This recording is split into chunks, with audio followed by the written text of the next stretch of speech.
Hi guys, Asim from the Khandaan Podcast. You're listening to us, Amrita, Sujoy, me, talk to Matt and Erin from Bollywood is for Lovers. Great podcast, you should check it out. This was basically a very long conversation and we split it in two. This is Dhoom 3 review part, and I think we'll be doing more of these. That we've had a lot of feedback that our episodes run very, very long, so I think we might start splitting them up in two and posting in this way. Let us know what you think about it. You can find us on Twitter or drop us an email at youpodcasting@gmail.com. Thanks a lot.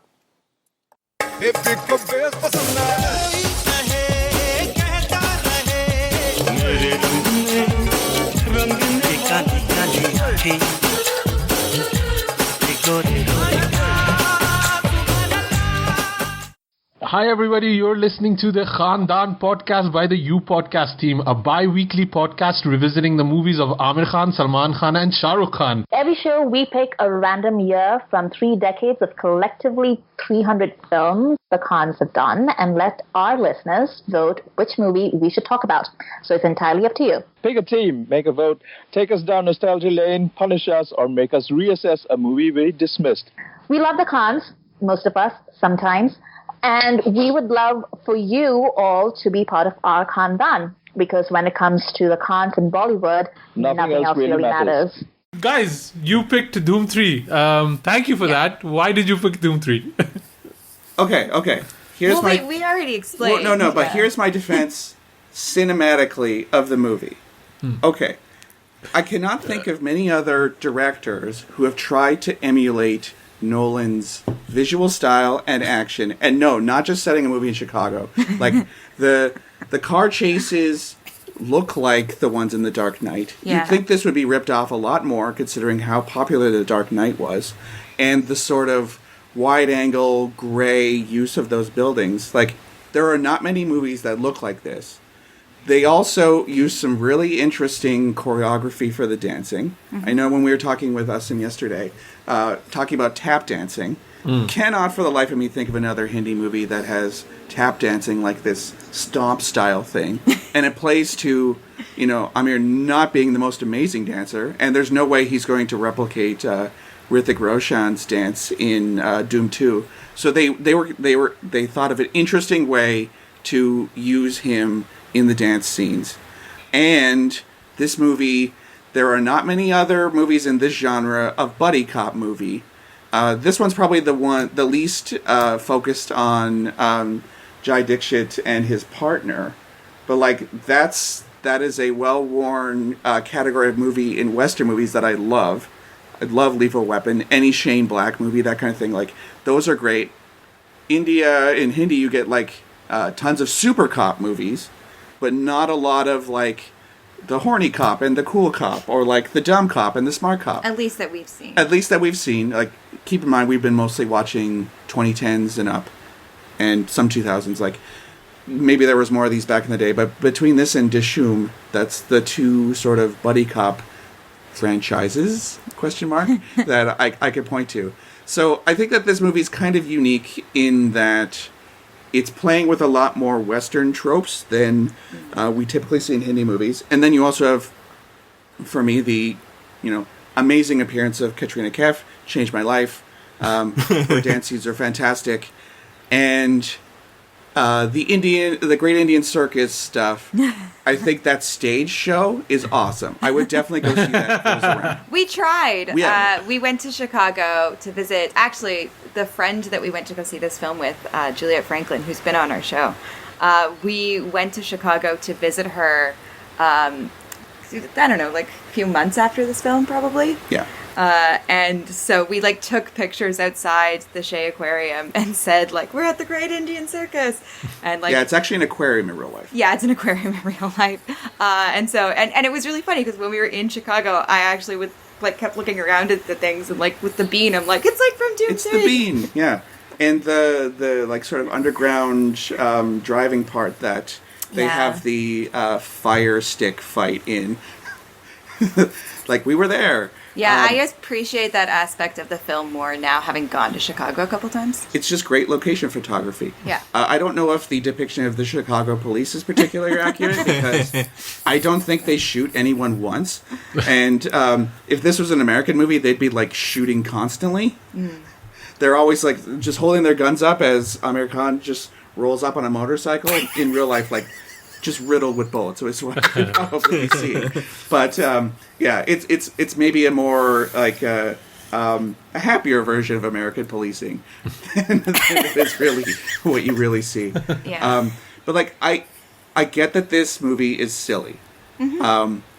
The part that works the least for me is Amir's sort of simple character, the twin who's not the evil one. I don't think the other one's evil either. But, like, I get that they had to figure out a way for you to tell in a scene which one is which, because they're wearing the same clothes all the time. And it kind of falls flat for me, just, like, I think he went too hard on that. There was maybe a way that you could differentiate those two guys differently. But apart from that, like, I think this movie is an awesome blockbuster and a lot of fun. And I, like the Fast and the Furious movies, I don't care that it's stupid. Yeah, I mean, just because maybe the twists and the plot is not necessarily the most sophisticated thing in the world doesn't mean that it's not a really good and really entertaining film. And I don't always want something that is going to be kind of, mentally challenging. Sometimes I just want a motorcycle that turns into a skidoo that turns back into a motorcycle. Yeah. And this movie has that. They could just patent that motorcycle technology, and they wouldn't even need to rob banks anymore. But And it's done so slickly, like it looks so good. It's such a slick production that I find it easy to fall in love with. You can overlook some of the glaring flaws. Yeah. Sujoy, man. So the first Dhoom came out in 2004. The second one, 2006. Then they waited 7 years for this movie to come out. Yeah. Which is your favorite Dhoom? I think it's Dhoom 2.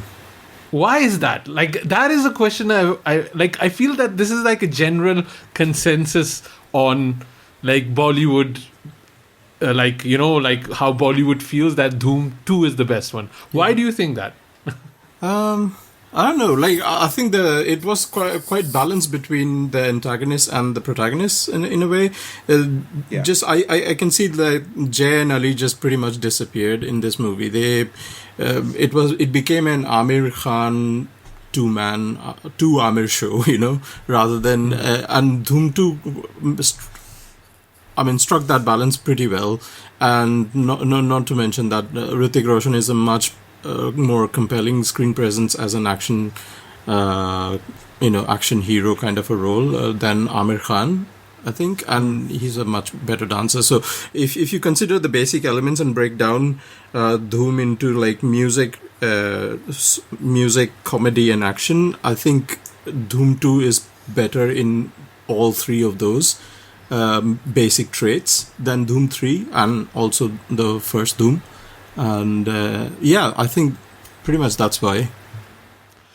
Amrita, I feel when I was watching this movie yesterday, and by the way, I've watched this movie a lot. I realized why? It when I was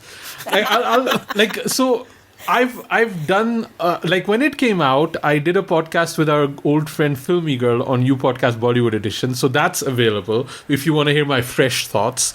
Then I rewatched this movie for Thugs of Hindustan because I wanted to talk about Vijay Krishnacharya, and then when I was watching it yesterday, on Prime it has Resume. And I just pressed wait, was I watching this movie? I pressed resume, and it was just after Kamli. So clearly I watched Kamli many, many times on Prime. Totally makes sense. Apparently I've done this on Prime and not gone to YouTube to watch it, which is just the kind of absurdity I do. But when I was watching it yesterday, I feel that the way Amir was dressed, he was personally trolling Amrita. Do you not like bowler hats? I also felt that when I was watching it. because like his pants are so low.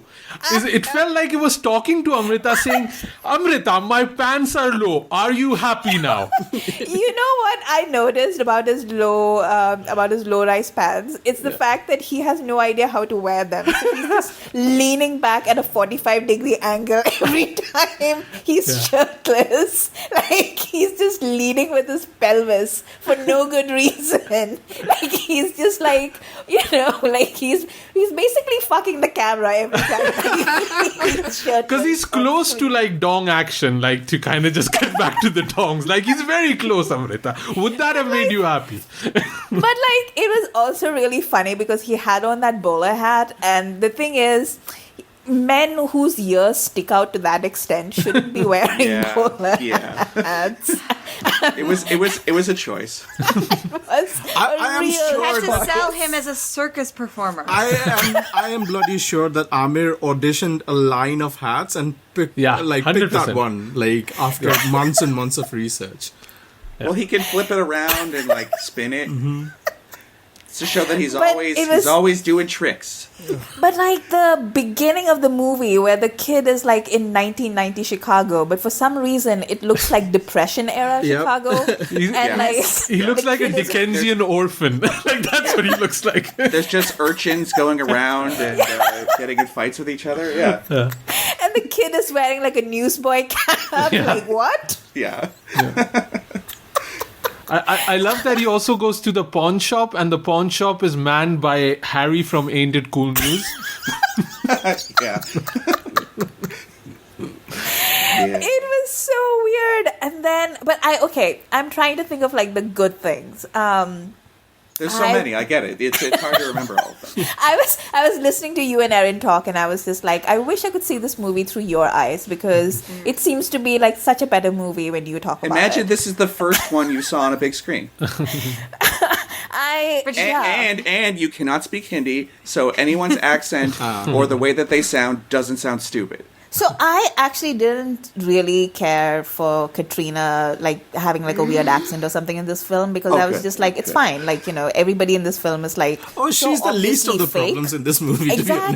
Exactly. Like, I will say like it was an interesting choice that they just went for like the first half an hour with just Aamir's story, because it just really set the tone and told you like who was the big dog in town.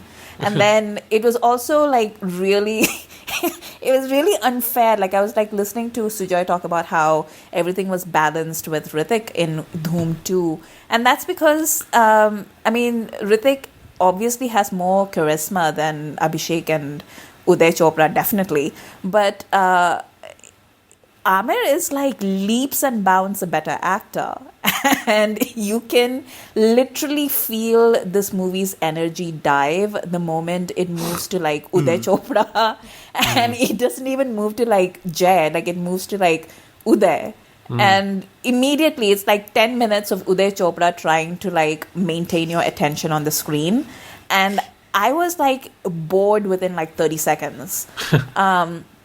So you had like that entire like high octane beginning with like Aamir doing all these cool stunts and like walking around half naked and being all like, look at my six packs. And then all of a sudden it was now like, look at Chicago. Now look at my six pack again. But it was, like the whole Nolan aspect of it was, I'll be honest, like I laughed. Like every time I would see something that he had stolen, like Vijay Krishnacharya had stolen, I would just start laughing. Like the part where he jumps off the bridge and so like I said, like this was the first time I saw the movie in its entirety. So when he was on the bridge, I was like, the Chicago bridges go up. Like, why don't they just like pull it up? And then the bridges went up and I was like, aha. And then he dives off the bridge into the water and he like transforms into, the speedboat. And I swear to God, the theme from Batman started playing, like the old Batman, like na na na na na na na na na na na na na Batman. Like, that was all I could think of. What if Batman and the Joker were the same guy? Oh, wow. Mind breaking. It was so camp. Like, I loved it. Like, I love those little, like, that parts of it, the parts that made me laugh, I thought like that was really great. But the thing is, I think the problem with this movie for me is that the Dhoom franchise is basically, it's Jay and whatever the name of that character is, that Uday, Ali, that's it. I can't even remember. Like, I literally saw the movie, I can't even remember his character name. Like, that's how bad it is. But like, the two of them just don't work for me. And like, Matt is right. Like, we don't see a lot of buddy cop movies. I think the best I can remember is probably, we had like a couple of movies with like Amitabh and Shashi Kapoor in the 70s. And then we had a couple with like Saif and Akshay in the 90s. But we don't really have like buddy cop movies as such. And this would have been like a really, like the concept of Dhoom is like really great, but his execution has always been shit from like the first movie to like this one. And that's what it just bothers me when I watch it, because I'm just like, why aren't you better? You have all this talent, you have like all this money, the producers, brothers in the film, you'd think they'd do a better job of it. And they don't. And it just bothers me. Like, I watched the 90-minute making of Dhoom 3, and that is more entertaining to me. And it explains explains all the elements that you liked, Matt and Erin. Like, I really appreciate that the effort and the money and the time that they spent in making this movie, from the cinematography, to the location scouting, the actors, the choreography, the VFX that they've gone through. But like, I respect the movie making process and how much they've put into it, but as a movie, like, if I don't watch the making, it just doesn't work for me. Like, no, if Aamir doesn't work for me, Abhishek doesn't work for me, Uday Chopra doesn't work for me. The only thing that almost saves the day is Katrina Kaif in this movie, and the music. So, for me, this is my favorite Dhoom movie out of all of them. You waited this long? I wanted to kind of hear where everybody was before I kind of jump into it, and I put my foot into it, because I really, like, and the thing is, I think should we even consider the Dhoom movies to be a franchise? Like, because the first one was a fluke, right? It was pretty much Fast and the Furious, but let's get on bikes instead, right? Mm-hmm. And the second one, they tried to do something, and then the third one, they just completely rebooted the whole thing and focused way too much on Amir. But which is kind of exactly what the Fast and the Furious franchise did. Yeah, exactly. Focusing on The Rock. On The Rock, yeah. And he's basically the Rock of Bollywood. Like, you can see it in his muscles, right? And that'll get yeah. And like, what he needs to add about like 2 feet of height, but yes.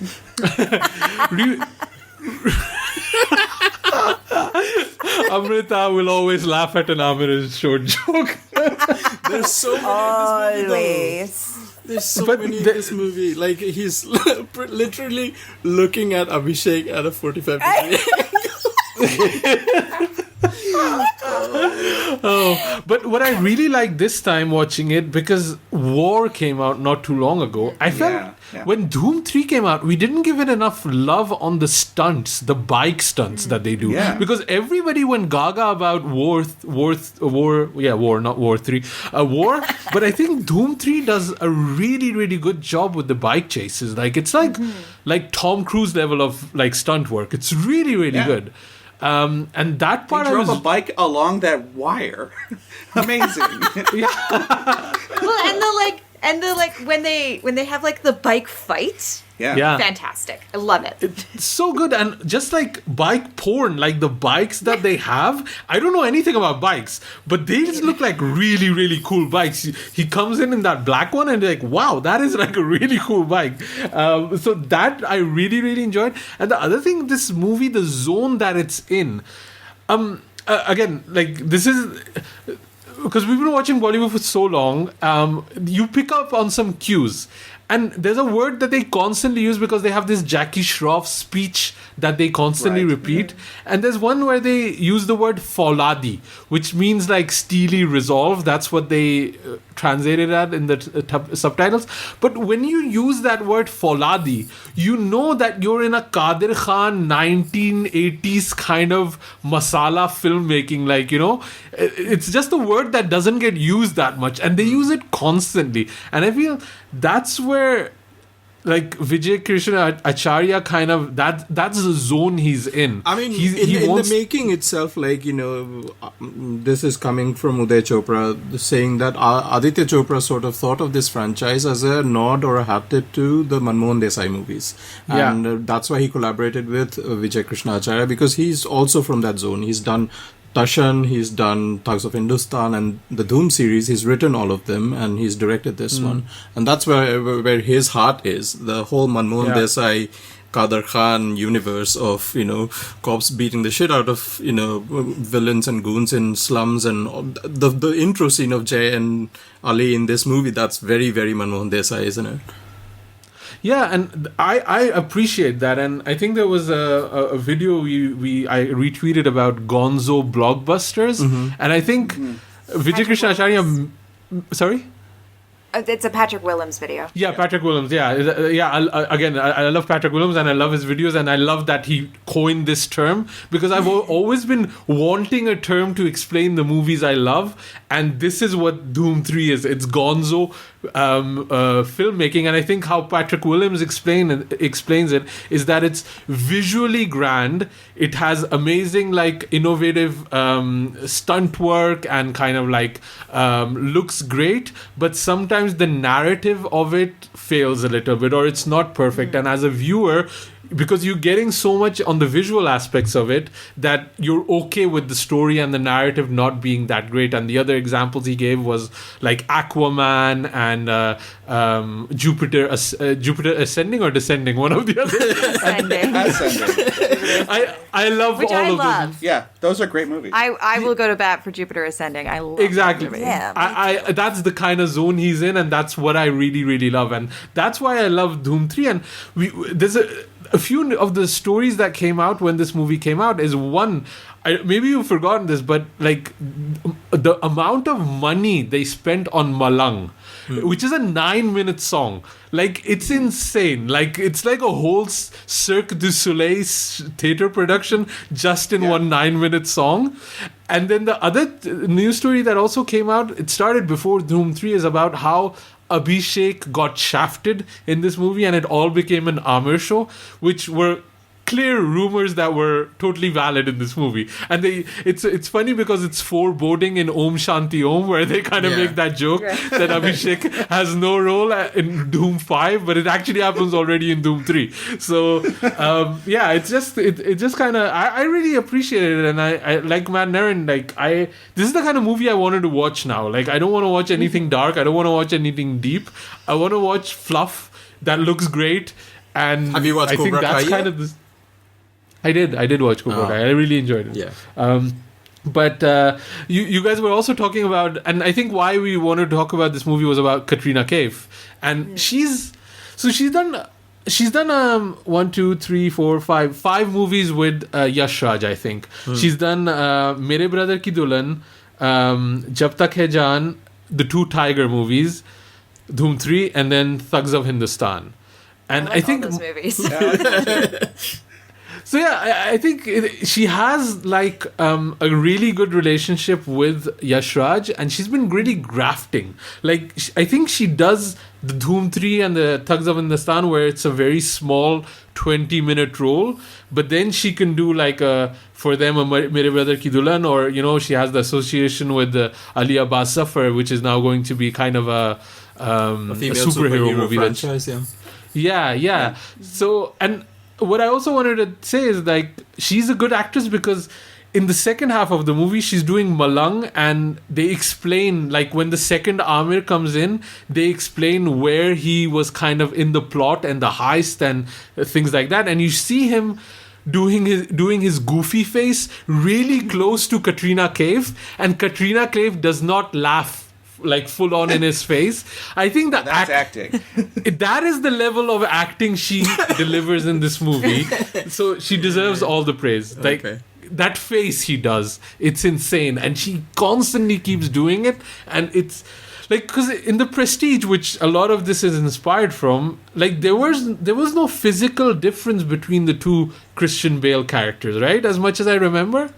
I mean, you only see the other brother for like maybe 2 minutes. I think he might have had different color hair, possibly, but like really, you're not seeing them. The reveal that there's two is so late in the film that you don't really get a sense of them as different characters. Yeah, I mean, you could conceivably go back and try and pick something out, but yeah, it's just funny that the other guy, Jackman, figures out a Tesla machine to murder himself over and over again, and meanwhile, just like, ta-da, twins. That's what. That's how we did it. Well, and I mean, this is the second Nolan homage that Amir Khan is in. I wonder if he just loves Nolan. Yeah, is he going to do like a Tenet eventually? And I will point out that, like, you know, they might have ripped off Nolan for aspects of this film, but Nolan ripped off Satoshi Kon, so he totally deserves it. And he ripped off Scrooge McDuck too. So okay, yeah, that one is a little weird, but he 100% ripped off Paprika. Yeah. You know, I think it's all fair game. Yeah, like Nolan has his influences definitely on his sleeve. Yeah. And I think it's completely fair to, use his work as well. It's not like Nolan didn't write The Prestige either. It's based on a novel, which I have in this room. Well, and again, like, I mean, Gajini, you can get into the legality around it, because it is a much more, in some ways, straightforward adaptation of Memento, where they did not get the rights. But here, it's very clear that like they're taking aspects of Nolan's Batman franchise and The Prestige, but they are transforming it into something new, into something different, into something beautiful. Yeah.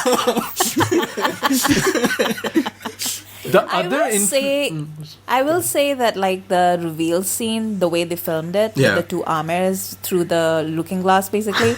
That was really well done. Like that was a great. That's what drove me crazy in the theaters. Like, holy shit! And then at 5 seconds afterwards, just like, wait, did they just not have a mirror for their performances? Did they just look at each other and put their makeup on that? Watching that scene again, knowing the reveal, and this is probably like the third or fourth time I've seen the film. I was definitely thinking like, why would they go through the process of setting up the same items directly across from each other? I know it's so you get that reveal from the movies aspect, but within the diegesis, why would these brothers do that? Yeah, well, like if you have a twin brother, an exact twin brother, you just use him as a mirror, and you put your your eyeliner at the exact same time. Yeah, you're gonna set your spray bottle on one side and set the spray bottle exactly the same. Like that's a little ridiculous, but it does create a very good visual for the film. Oh, it's forgiven for cinematic magic, like. But they just have like a big arch that they look at each other through in their house. Is that how it works? Because one thing that happened, I was watching this movie yesterday, and my wife is like the most positive person ever. She's like just a ball of sunshine, and we're all jaded film people, so we criticize and all that. There was that shot where they have the final heist and they walk out as the SWAT team, and then both Amirs take off their mask, and my wife just watched that shot and she was like, "Man, Amir is such a good actor." Oh, bless you.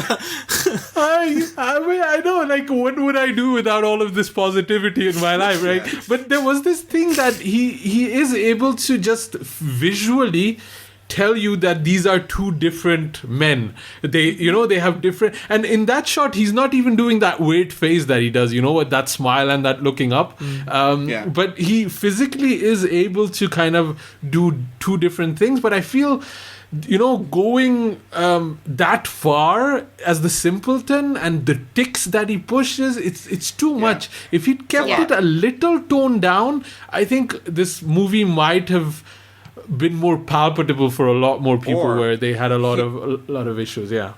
Here's the best way they could have done this. Exact same setup, except one of them is French. That explains the bowling hat. It's just like, oh, that's the French brother. He doesn't need to go as elaborate. but he also speaks English, so he can get away with things. But like, if just there's a way that you could do that, so it's not like, oh yeah, he's a child man. Yeah. I'm very conflicted about that aspect of this film, because on one hand, I think Amir Khan's performance is potentially borderline offensive. Yeah. But on the other hand, I do think it's important from a representation standpoint to have movies with differently abled people. And so I like the fact that you have someone who is differently abled here, who is also the hero of the film. He's the romantic lead. But he's the good guy. He's the romantic lead, and that's not the thing that defines him either. That just happens to be a part of his character. And so I think that's really important from a representation standpoint. But the performance just goes too far that you start to feel uncomfortable with it, because you start to feel like, is this offensive? So what we were thinking of was Barfi. That's one where you have people like, she's severely autistic, he is deaf and mute. Like, that is probably the more respectful portrayal of people with disabilities. And also got heavily criticized for borrowing from other films. Yeah, true. But, like, maybe they could have gone that route a bit more, just not so over the top.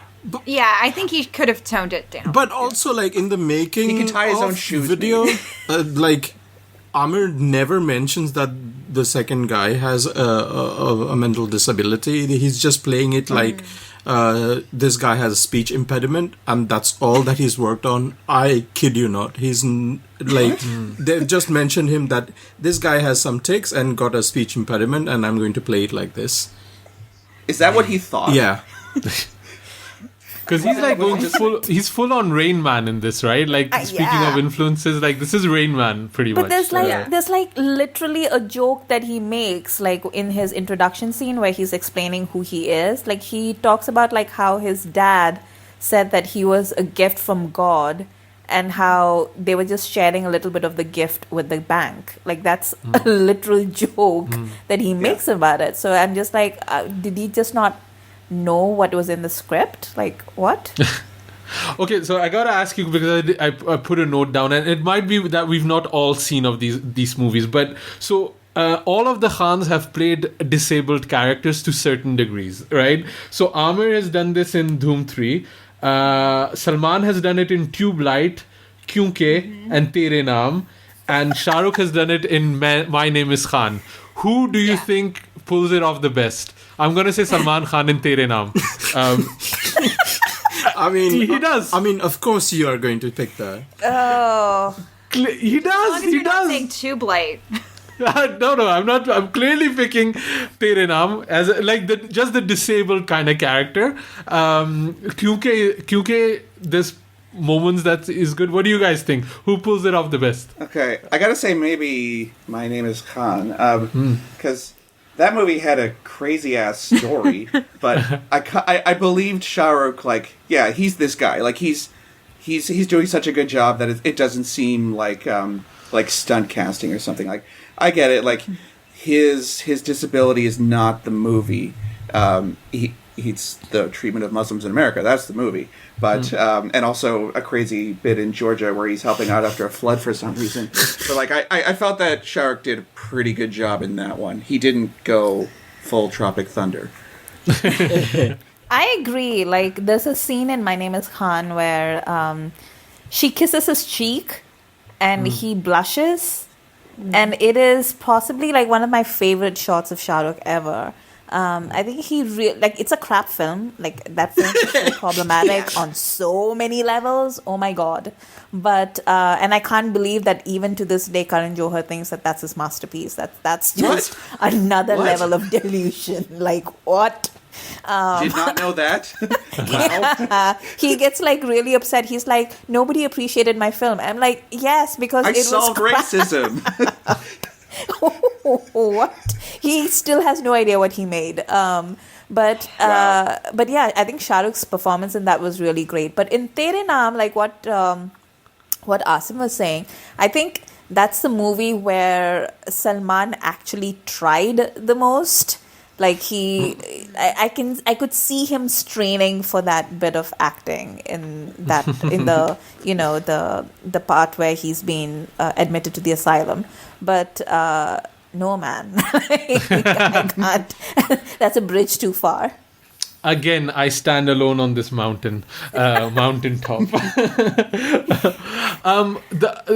Also, the other thing I wanted to talk about, the influence in this movie. So we've spoken about the Nolan influence, but the other influence in this movie is also Occupy Wall Street, right?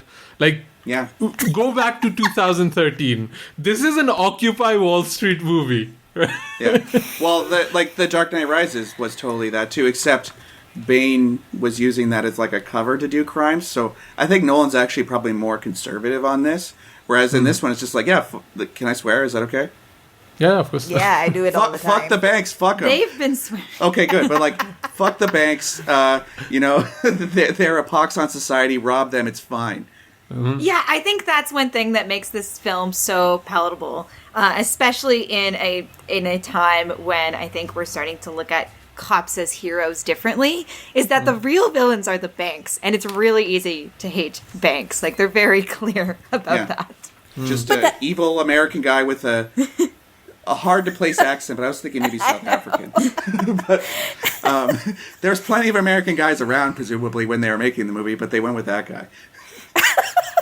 Right. But I was also like the entire time that I was watching this movie, and I was watching also that point where Aamir and Jay meet for the first time, and then Aamir is like, "Oh, Jay Dikshit, India's finest cop." Literally laughed out loud. But after that, throughout the whole thing, where he's like hanging off helicopters, he's like, hiding out in elevators, and I'm like, you're doing all of this for a bank? Like, what is wrong with you? Yeah. It appears that the bank hired them. Like, they're Pinkertons now. They're not even working for the cops. I assumed he was just doing all of it for the rivalry. Like, he's... Well, after Mr. X disappears, they do need to find a criminal mastermind that's equal to Jai and Ali's powers. So, yeah, I get that. Yeah, like, I thought his drive was more like, oh, I just need to get this guy. It's like Zenigata and Lupin in those movies. Yes. I also love when Jay, when Aamir does the switcheroo where Jay thinks he's speaking with Samar, but it's Sahir, and then he stands up and he says, "Sahir the wizard." I was like, what? Like, he's not a wizard.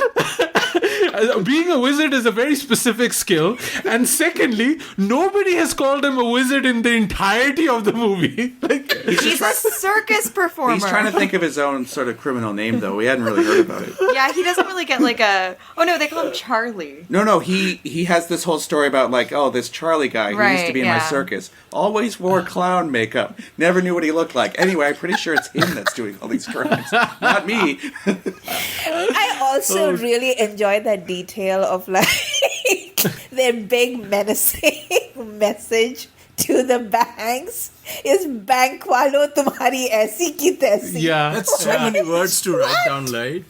And also they do it in Hindi. I'm just like, what? And it's not like stenciled or anything. He really literally burns the metal down. This is one of those beautiful movies that takes place in America, yet most people get Hindi. The bank manager talks in English for a little bit during Jackie Shroff's speech, and then afterwards it's completely, understands exactly what the kids are saying. And the white cop just knows Hindi because she has Hindi friends. It really called us out. Yeah, we have Hindi friends too. And, we have friends again, like the white cop Victoria. We should catch up more, I guess. Also, do they not expect the audience to notice that they drive to Switzerland on their motorbikes? Yeah, the first time we watched it, we thought it was the Hoover Dam. But no, we it's Switzerland. It's Switzerland, which is even funnier. Wow. It's also like a throwback to 2013 when Gangnam Style was in fashion, because Ali dreams in Gangnam Style, Yeah. He is an annoying character, but I am endeared to him by the fact that he can't have a dream about a hot girl without actually getting married to her in the dream. No, he's not going to have sex with her. He's going to get married to her. His sanskar is on point. He's very committed.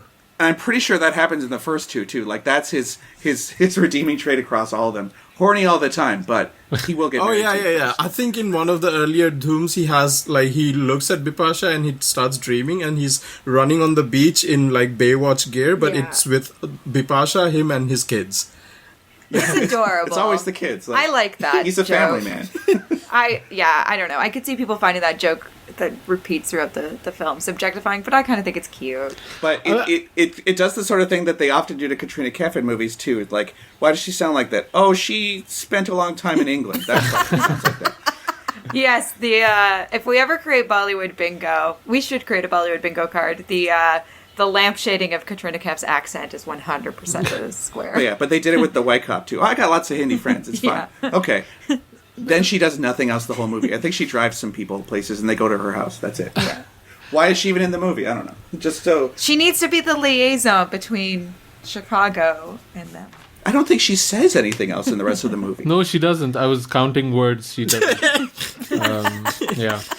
She could be interpreted. You could get jokes out of, like, I don't know, Ali's trying to order lunch somewhere and he screws it up. And then she could say, like, actually, you wanted to eat this and She this. doesn't seem to be a very strong actress. Are you sure you really want more of her in the movie? True. Yeah, she might actually just be a Chicago cop, for all I know. Yeah. All Chicago cops look like that. Yeah. I mean, this movie also kind of presupposes that Ali was able to get a girl like Bipasha Basu, like in Dhoom 2. Yeah. And then he moves on to this other girl. It is kind of weird that none of the women from all of the previous Dhooms are mentioned in this movie. Jai Dixit's wife doesn't come up at all. No, she doesn't. Nothing. But with thing is also with like Katrina Kaif, I think this is the best case in Bollywood of, girl with glasses and paint stains on her overall. Where she's like a dorky person, and then like, how do you hide Katrina Kaif's awesomeness behind like a weird bucket hat and glasses? Like, and she then turns into full on comely mode. It's insane. Well, it's really funny because the first time I watched this film, I remember making fun of that. I remember being like, "Oh, this gorgeous model is so," and obviously this was the first time I'd ever seen her, and I was like, "Oh, this gorgeous model is so awkward," like rolling my eyes at that aspect. And rewatching it now, I'm like, no. In real life, Katrina Kaif kind of is this adorable person. Yeah. Now that she's like been on Instagram and we see more of her like actual personality, I'm like, no, this is kind of like what she's like, and I think that's why it works so well. She wasn't even acting. And she looks amazing. Like she's 15 minutes in the movie, but even that there's that dream song that Summer has. I don't know what it's called. Tera Junoon, yeah. And she's like dancing next to him, and she's wearing like these really funny clothes. Like one time she's wearing like a pink girly dress, and like she looks good in everything. It's insane to me. And it's I think after this she got some like Botox done or thing, because in Bang Bang like her appearance changes quite drastically. I don't know. It's like she looks amazing, and she's the best part for me in this movie. Like beside all of the stunts. Like I think she has that quality that Helen used to have, where you can basically put her in pretty much anything and make her do whatever moves you want, and she'll still pull it off. Yeah. Oh yeah, that's a very good comparison. Yeah. I haven't seen we've seen a sampling of films with Helen in them, but I would say, I totally see that. You just perk up like, ooh, Helen's here. Yeah, oh, she's so good. She just brings so much energy, even if she's only fantastic. Yeah, even if she's only in one song, she always brings such energy. This is after Tismar Khan, isn't it? Yes. Yeah. It's a fair amount after, yeah. Because I love she was Khan. also awesome in that movie, but I think they kind of had to... She had to be much more involved in the action, and I think maybe her part didn't work as well in that. But then she builds up to being more of a leading star. Yeah. Her performance style, I think, is best suited for action and for comedy, and so it makes perfect sense to put her in an action comedy like this. I think when she's cast in things like Jab Tak Hai Jaan, which is a film I like, but she feels very out of place there. I don't think she kind of does the... She's not as sad as everybody else in that movie. Yeah, like I think I think, these like action and comedy, like look at her in Jaga Jasus, incredible. Wonderful. I think that's really where she shines. And when she's in things like Fatur or Jab Tak Hai Jan, where she has to be like this object of desire, this like unobtainable object of desire, I don't know. I don't think she clicks as well in those roles. No, she's friendly and cute. You like hanging out with her, not like, oh, that girl over there, when will she ever notice me? She would just throw you a football or something. Yeah, I don't think she has that, like, ice queen quality that, like, Nicole Kidman has that they try to, like, put when they put her in those roles. Like, it just doesn't work for me. She is attainable. You're right, Erin. She's incredibly gorgeous. But I think there's something, again, I think her performance style, there are things she is suited to, and when she is in those roles, I think she's incredible. And when she's miscast, I just think she's miscast. I totally do not begrudge her for taking the role, but I think that just like those directors have not known what to do with her in those films. She was great for tour. She was great in Bharat too, by the way. Just to kind of she was really good because she was funny. Yeah. She was the only one like who was giving Salman a hard time. Yeah. Like she was just like joking around with him and be like, no, shut up. Yeah, I think the pairing of her and Salman Khan is always very strong. Or at least in everything I've seen, it's been very strong. Yeah, because Salman Khan has to listen to her. Like, he's scared of her. So that's why. Like, that's needed. She's the only one he respects. Yeah, funny tie-up. Like, Katrina Kaif's character in Dhoom 3 and in Jab Tak Hai Jaan has the same end scene where she's looking sad on a bridge. Just like weird one. Like when Aamir jumped off that bridge, I was literally like, they left all the they left all the talent at the bottom of the ravine. Like, they just left like the two of them standing there. But like what Erin was saying is actually really true. But I think it has to do. I think the reason why Katrina gets so much hate is because it simply has to do with the conventions of Hindi films and of Hindi film, where the greatest amount of respect is always for people who can do melodrama. And that's like a decades-long convention. And, whenever we talk about like the great female performances in Hindi cinema, we're talking about women who could like really live out their angst on screen. And you're right, they can like cry that's not super hard. Exactly. And, the long-suffering kind of woman, like that's very... that's like a very big facet of Indian femininity, I think. And I think that is where Mother Katrina India, yeah. And Katrina really doesn't have that gear in her. And that's fine. Like, she doesn't have to. But the thing is, like, because she's so successful and because she's so beautiful, they keep trying to put her in that space because they're like, well, this is the obvious next step for a woman in your position who wants to be a superstar.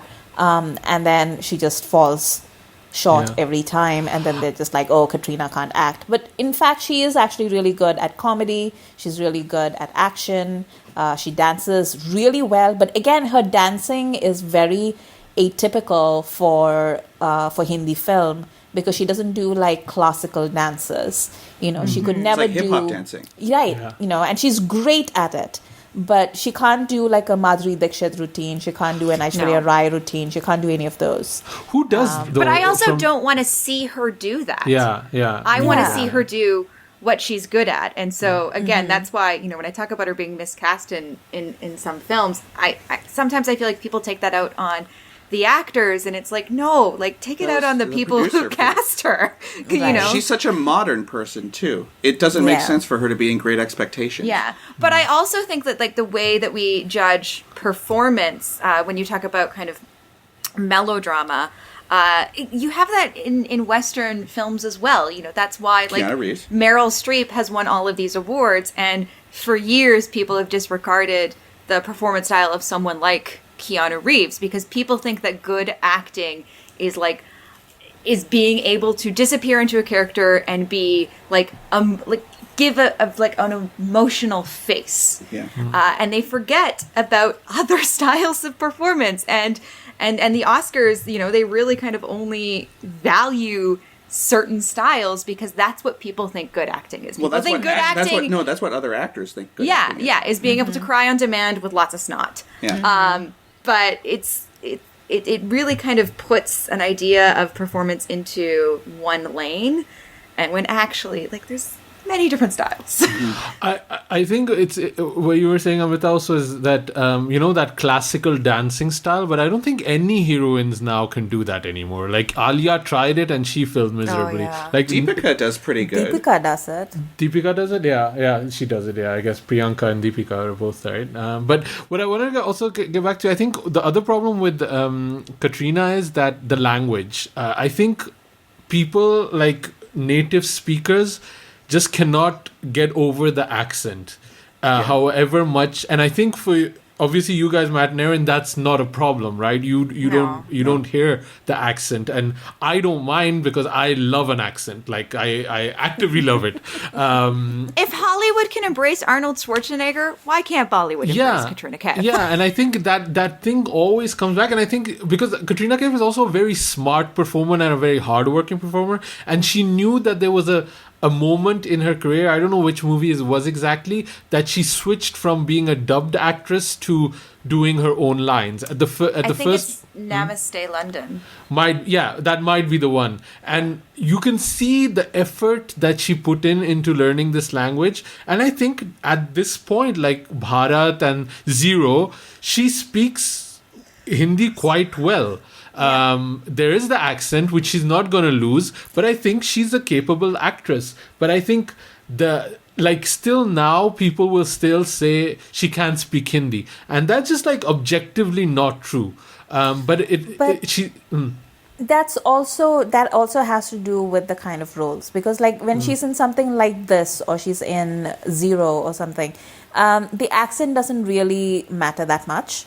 Because she's speaking a very modern urban Hindi, and that's fine. But it's when she's in like movies like Fitur or Jab Tak Hai Jaan, where she's saying these very traditional Hindi film dialogues, where you need to have nazakat and like all these kind of things. That's when she the accent really plays against her, because it just sounds so fake. Like she can't bring like any level of authenticity to it when she has that accent with her. And I think that's why like people are just like the accent. I think she works on the language aspects, but there's a connection between the performance, the way those words should be played, and the language that she hasn't kind of understood, because it's not her country, it's not her language, but she has definitely studied those movies. Like you can clearly see that she studied and watched those movies, and she's trying to, but there's a disconnect then. But she still does it much, much better than anybody, because Katrina Kaif has also set a template and a bar for a foreign actress coming into Bollywood, and it's the same thing that Jacqueline Fernandez has been trying to do, or Nargis Fakhri tried to do, and Sunny Leone tried to do, but Katrina is just something else, right? She set the bar so high. Girl. Yeah. Is she from your hometown exactly, or no? No, she's Canadian though. She's from Ontario, I think. From Ontario. She would have been closer to where Shah Shahid's from. Okay. Yeah. We need to get Shah on so we can hear some Sunny Leone stories. But all of them have tried, but nobody's been as successful as Katrina is, and I think a lot of these actresses have tried it and have failed or are quitting now. Nargis quit Bollywood. Jacqueline might be on the way, unless she gets another Salman movie, which I think is happening. And even Sunny Leone seemed to have moved back to LA. I don't know what she's exactly doing now. But who's the one who's in A Dil Hai Mushkil? Lisa Hayden. Lisa Hayden, yeah. I haven't Lisa seen much Hayden. of her either. Yeah, she's funny. Yeah.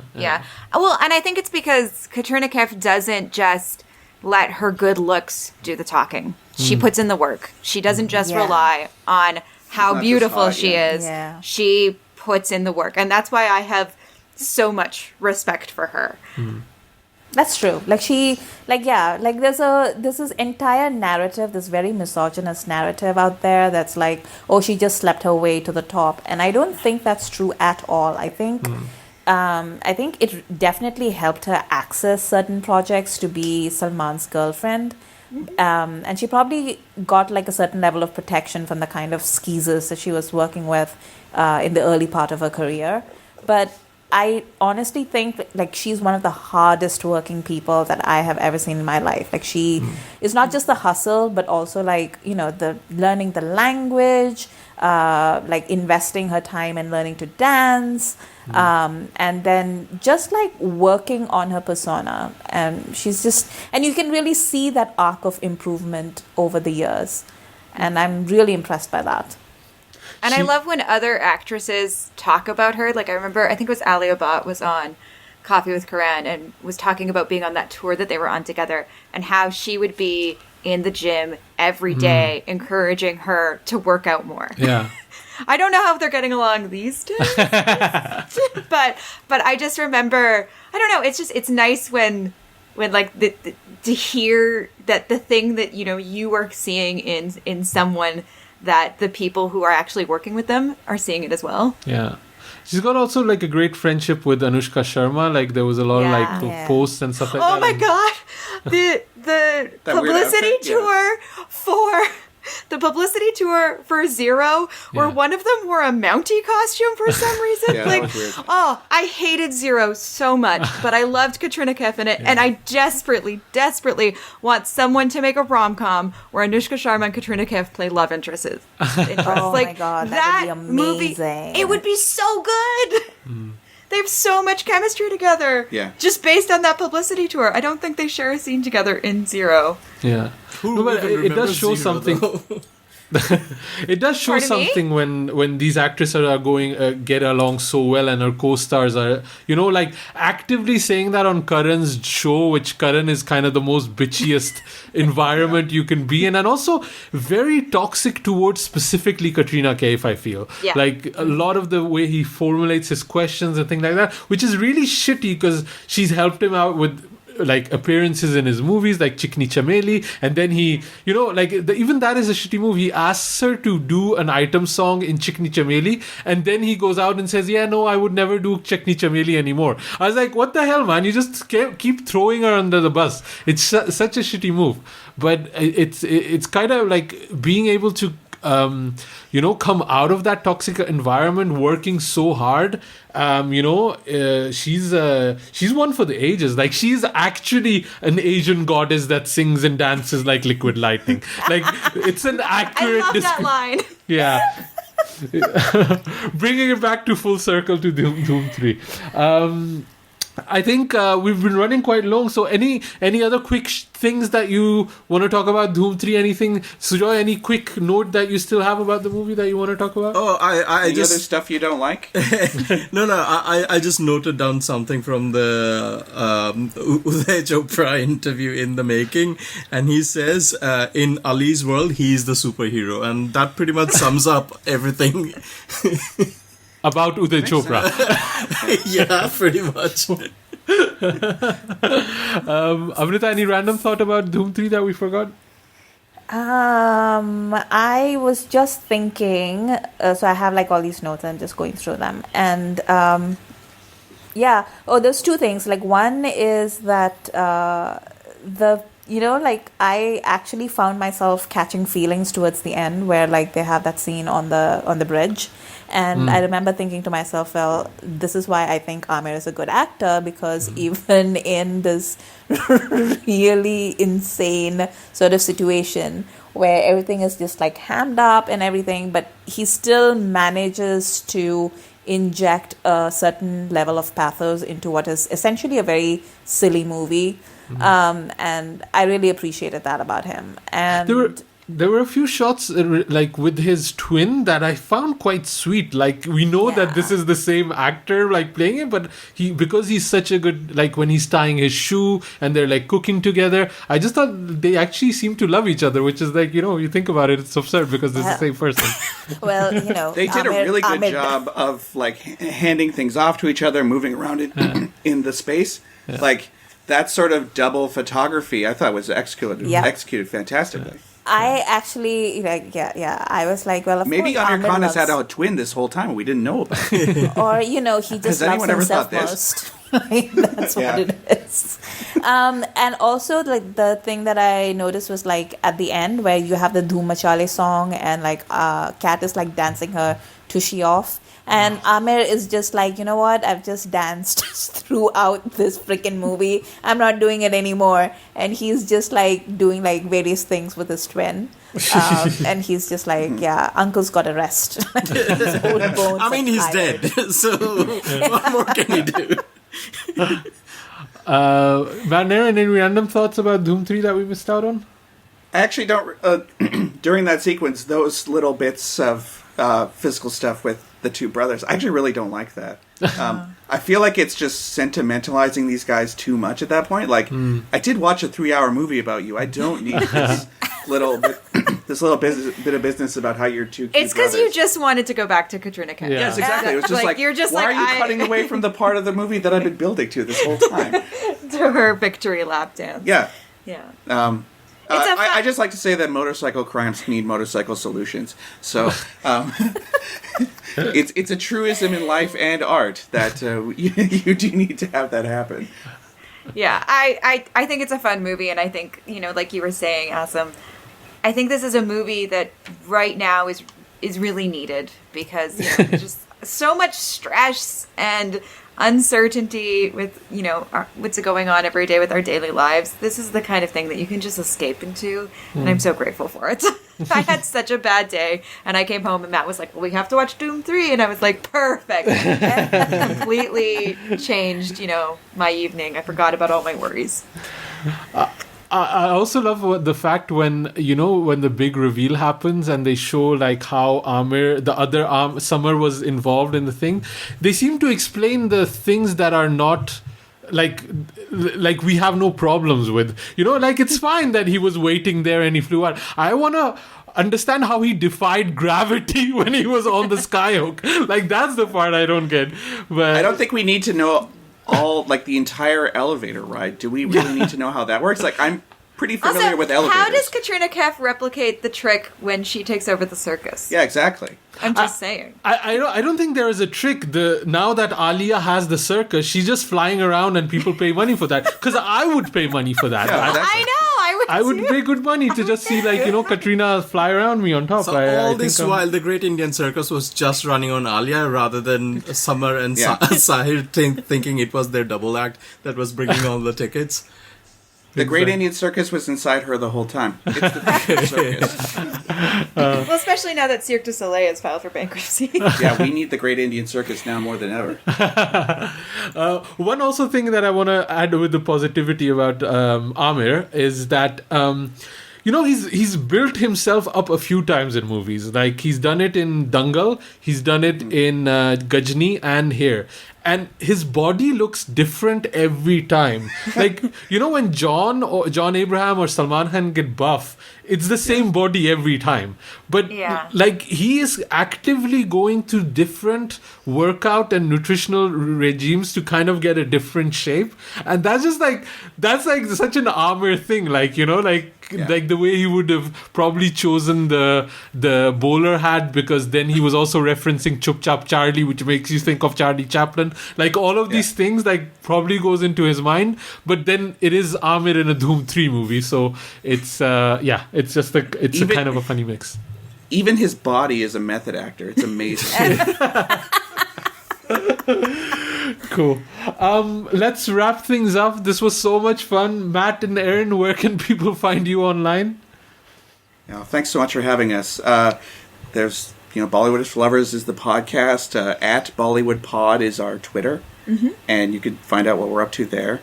I'm at Matt_BOWES. I'm at Erin E. Fraser, ERNEFRASER. I guess I'll also point out I do another show called Trash Art in the Movies. So if people enjoy me here and on Bollywood is for Lovers, you can listen to a whole other podcast I'm on. It's got like 350 episodes. Yeah. So if you really need something to do. Yeah. I have to record an episode later today for that podcast. And you guys also did a kind of a conference. Like, what was the name of it? We didn't get to talk about it on the show because we were running, but it was maybe the Center for Soft Power Utsava. Yeah. And Namaste 2020. Yeah, Namaste 2020. Yeah. There's links to it up on our Twitter and our Facebook, but we met a movie star there, and we're still pretty excited for that. We were on the panel with Manoj Bajpayee. That was amazing. And it was talking about soft power, the idea of like India can project its power through cultural products in addition to economy and military. And why are two white kids from Canada, why do we like Bollywood so much, and why did we feel the need to start a podcast about it? So we talked about that, and also the difficulty of getting indie productions looked at the same way that Hollywood blockbusters are. So that was with Asim Chopra, the head of the New York Indian Film Festival, I believe. Yeah, as well as he's written a book about Priyanka Chopra and is Irfan Khan's biographer. Yeah, so that's another fairly long thing that you can watch with us if you need stuff to do. You can actually see us. It was also 5:30 p.m. their time, which worked out to about 6 in the morning for us. So I'm just pleased that I didn't fall asleep on camera. I watched it. It was really cool, and we'll link to it in the show notes. If people can find it, then people can find it easier. Sujoy, where can people find you online? I'm on Twitter and Instagram at 9e3k. Amrita? You can find me on Twitter at AmritaIQ, or you can also find me on YouTube at my brand new BookTube channel, Amrita by the Book. Great. Cool. And we're going to be back in 2 weeks. 2 weeks episode. I think we might run another poll. It's been quite a while, but we need to figure out how we're going to do it. So vote on the poll. Let us know which movie you want to watch next time. You can find me at Asim Bernie, or you can drop us an email at youpodcasting@gmail.com. Subscribe to Bollywood is for Lovers. Subscribe to Khandaan Podcast. Subscribe to Other Banana, and leave us all reviews. We all love reviews, good ones. And thanks for listening, guys. And guys, this was so much awesome. I feel we could run for like another 3 hours, but we have lives. So thanks so much. Thanks so much. Thank you so much for having me. You guys were there for my birthday. Yes, thank you. Thank you so much, guys. We'll speak soon. Yeah. Okay. Thanks so much. Thanks, guys. Yeah.